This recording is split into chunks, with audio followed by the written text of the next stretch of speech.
Vidéo sur les fonctions paires.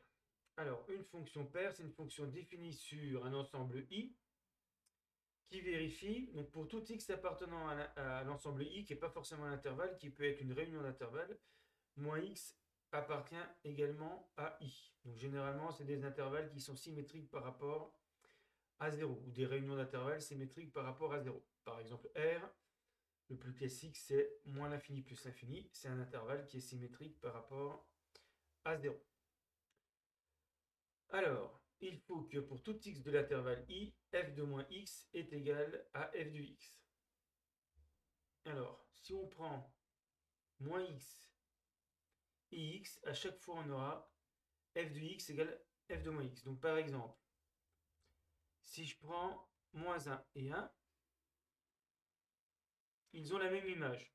Par exemple 2, si f de 1 vaut 2, f de moins 1 vaut 2. Mais c'est valable aussi pour 0,5. f de 0,5 et f de moins 0,5 ont la même image. f de 2 et f de moins 2 ont la même image. Puisqu'on a f de moins x égale f de x à chaque fois. On peut avoir aussi f de 3 qui est égal à f de moins 3.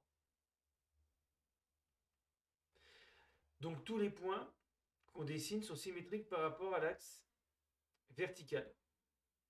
Et donc au final, la courbe, peu importe sa forme, va être symétrique par rapport à l'axe vertical.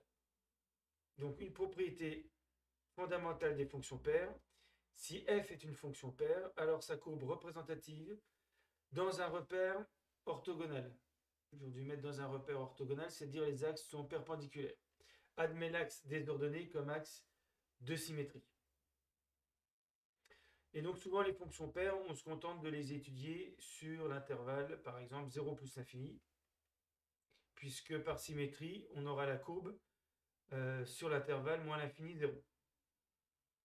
Alors on a déjà vu des fonctions paires, la fonction carré, parce que si je calcule moins 1 au carré et 1 au carré, c'est la même chose, ça fait 1. 2 au carré ou moins 2 au carré, ça fait 4.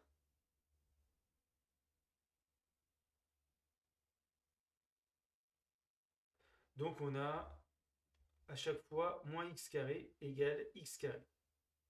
Et donc on a bien affaire à une fonction paire. Et c'est pour ça que la courbe représentative de la fonction carré est symétrique par rapport à l'axe vertical.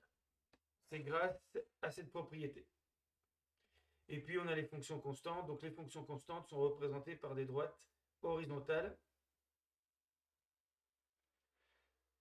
Donc forcément, ce sont des fonctions paires puisque comme c'est une fonction constante, on a f de x égale k. Et donc f de moins x qui vaut aussi k. Je peux en prendre ici x ou moins x. Je vais trouver forcément pour les deux la même valeur.